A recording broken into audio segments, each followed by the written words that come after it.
Well, hello there. I am Coach Dana, and welcome to the Dana Spencer Pre Show, where we talk about solving problems, building relationships, quitting corporate, and the freedom to walk in your God given purpose. How we feeling today? Drop me a comment. Like, I'm having a good day. I had a great workout, and my friends were there because like yesterday, my son called me and so I was a little bit later at the gym than I normally am. So I didn't get to see, I saw some fun people, but I didn't get to see my normal crew. So today I was back on schedule and I saw all my friends and I had a great workout. So I hope you are starting your day off with an amazing workout and you were able to get outside. Getting outside is a great way to replenish yourself and just look at nature and just be thankful to God. Like, look at the clouds, look at the birds, look at the squirrels, and even like if he throws a cardinal bird or a blue jay or a butterfly, just like so amazing.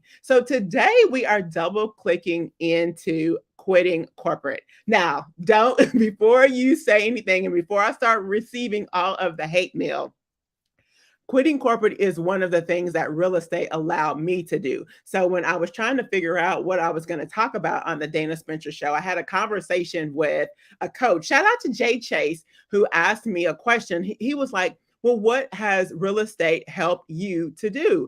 And so I just rattled off. Well, it helped me to solve problems better. It helped me to build relationships. It helped me to quit corporate and just gave me the freedom. And so then he rephrased that in a sentence. And I'm like, that's it. So I have been struggling for about a year, just like trying to figure out like what exactly I was supposed to talk about. And when I answered that question, that's why questions are so important. When I answered that question, it just gave me so much clarity. So here I am today. So double clicking into quitting corporate. Should you quit corporate? Absolutely not. But my story is that it was 1 year in particular, and the company that I was working for was offering one of those, when people turn 55, you could retire. And I was thinking, and a lot of people, like a lot of my direct leaders, took this buyout. I wonder what year that was now that I'm saying that. Maybe I'll reach out to one of them and ask. But anyway, and I remember thinking when I turn 55,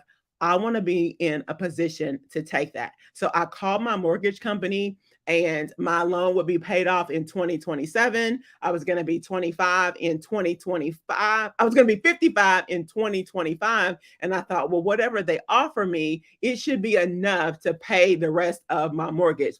And then I met Miss Shakita Lindsay. Shout out to Miss Shakita, who said that was the first person that I ever heard say this, that retirement is a number, not an age. Now I'm going to repeat that again for the people in the back. Retirement is a number, not an age. That was the first time I had ever heard that. And in my mind, I was thinking, really? So the thought is, how much does it really take? What's your number? Like, what is the amount that you would need to earn passively to really do what you have been called to do? So, if your full time job right now is completely fulfilling and you are walking in your purpose, like it is what you were put on this earth to do, kudos to you. High five to you. That's amazing. I'm very, very happy for you. For the rest of us, so let me just speak for me personally. For me personally, what I was doing was not my calling. And so typically your calling is going to be something that comes easy to you, but difficult for most people. It comes easy to you. Like it's so easy. It just comes so natural to you. You think that everybody can do it.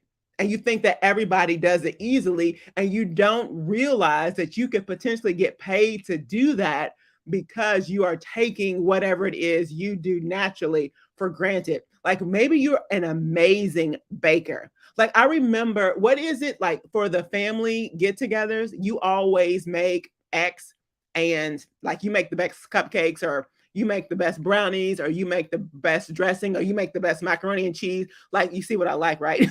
You make the best, you fill in the blank. I'm not saying you can go into business making macaroni and cheese, but look, people have done stranger things, 30 different versions of macaroni and cheese. I mean, just be creative with this. And if you were able to figure out what it is that is your purpose and then walk into that, am I telling you to quit corporate? No, but have a side hustle where, you make macaroni and cheese and you make, three or four different types of macaroni and cheese and everybody loves it. And then you start taking orders on social media and then you have a food truck and then you open up your business. Like, see what I'm saying? So, what is that for you? And so, if we look at the assessment, the part that identifies the fact that I do not like other people's rules is the air traffic controller.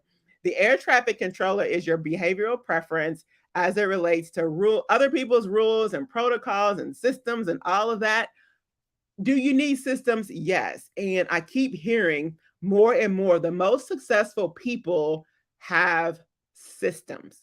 You can't just be willy nilly doing things. You do have to have a system for everything that you do, even your morning routine, a system, something that you do every single day in order to get you to a result. So if your air traffic controller is where it is like me, chances are you have to partner with someone else who is more up here with the air traffic controller so they can help you. That's why I encourage, if you join my real estate program where, we're learning how to invest in real estate. And this is one of the things that I do. I offer the assessment to all of my students.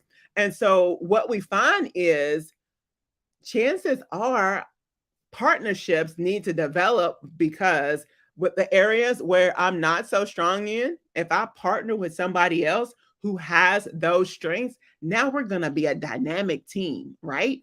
And so let me just go to the next slide. So, in terms of the words that go along with an air traffic controller, and at first when I saw the word rebellious, I'm like, am I don't I don't claim to be rebellious, but hey, it is what it is. So, let's put it like this. Asking the right questions. A lot of people don't like you to ask questions. I don't know if y'all can see that or not. Sorry about that. Like think about corporate America. This is why corporate America is not a fit for me. You're in a meeting and you're asking questions and you're trying to get to the root cause. You're trying to figure out what business needs so that you can communicate that to IT. So you're having to ask the right questions so that you can understand exactly what business wants. So you can take that to IT and they can do their magic and implement a product that business wants, right? So you have to ask questions to make sure, because a lot of times what we know is what I want and what I tell you that I want might not be the solution and it might not be what you really need. So in terms of being rebellious and free spirited, like, and I would say I'm even more innovative as well. I have amazing ideas. Like I was talking to a guy yesterday and I was just firing off ideas at him. So it's just who I am. And so this creativeness, if I'm in a role where I can't be creative, now that's frustrating for me. That's a struggle if I can't be my natural self in the workplace. And so then I have to figure out for me, what is it that I can do that will cater to my strength so that I'm walking in my superpower every single day. So I want to help you to figure that out as well. If corporate America is exactly what you are supposed to be doing, that's amazing. But if you're struggling and you're frustrated, then it might be time for you to take the assessment and let me help you to figure out what role would you be best in. Think about a basketball team. There are shooters and there are passers, the ones that, pass the ball and they get the assist. And some people want to just pass somebody else the ball. They don't want to shoot. They don't want to be in the limelight. And you have those people who just, they just want to shoot, right?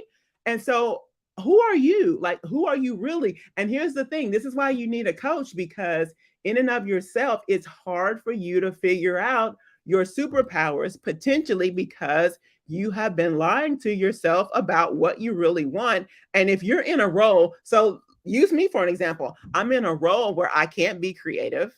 They don't like for me to ask questions. And so I'm stifling my superpower.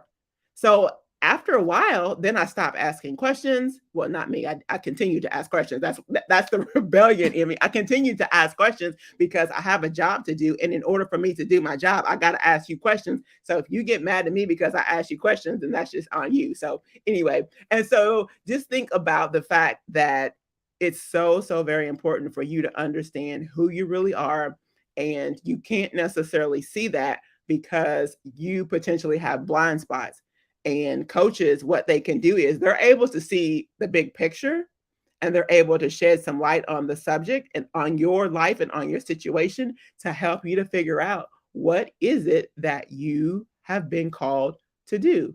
And so I just wanted to help you to figure that out. And real estate is able to help with that as well because it helps you to just be a better problem solver and figure out what characteristics are in you, and then it just helps you to figure these things out and then helps you to sharpen those muscles. So that's what I have for you today. And there was something that happened in the gym this morning that I wanted to share, and it slipped my mind. That's why I should have written it down. If I think of it, I will drop it in the comments later. If you just perform differently when you're being watched. And so this idea of operating in my natural. So my natural is how I perform when I'm just being my authentic self. However, when you feel like you're being watched, you perform differently and it might not be as good. So today, like I said, all my buddies was in the gym this morning, right? And I do this one thing with the dumbbell where I'm like, take the dumbbell down and I'm leaning forward and I take one leg back. And so I'm strengthening one leg while I'm, bringing the other leg back. And so typically I try not to tap my foot down of the leg that I'm swinging back. But today, since I couldn't be as focused because I felt like people were watching me, I wasn't able to do my best. And that's what I think about with this assessment. Like when you are in that adaptive, how you are acting when people are watching you or you feel like you're being watched, that's not your best. Like that's you not walking in your purpose because you act differently when you feel like you are being watched. And so that illustration today just made me realize like that wasn't your best. So I did some other things that I could do better when I wasn't feeling like I was being watched. I can still do good, but with that particular exercise, I have to have complete focus because if I don't have focus, then I'm going to fall over, right? And so I'm like, okay, this isn't a good exercise for me to do today because I feel like I'm being watched. So, what is your authentic self? What is your superpower? What is it that you can do with your eyes closed? Like it comes so natural to you, but it's harder for most, and you could be getting paid for it. So reach out to me, Coach Dana Spencer at gmail.com. I would love to have a conversation with you, or head over to my calendar, bookdanaspencer.com, and get on my calendar so that we can have a conversation so that I can help you to walk in your superpower. Does that look like quitting corporate? I don't know. It might and it might not. However, I just want you to do something that is fulfilling. So at the very least, volunteer to do something. If you love teenagers, volunteer on your off day to work with teenagers. If you like senior citizens, volunteer so that you're still being energized because you're doing something that helps you in knowing your purpose, and you know that you like to work with senior citizens, you like to work with kids. Still do something where you still are able to walk in your God-given purpose, whether that's your corporate job or not. So I'm Coach Dana Spencer. Hit me with a follow on Instagram, or follow me on Facebook, or follow me on LinkedIn so that you can continue to get these nuggets, as well as once I finally drop my episode, I am going to be interviewing some amazing people in real estate, some amazing athletes. So stay tuned for the live go. Stay tuned for when I go live with the Dana Spencer Show. Until next time, peace.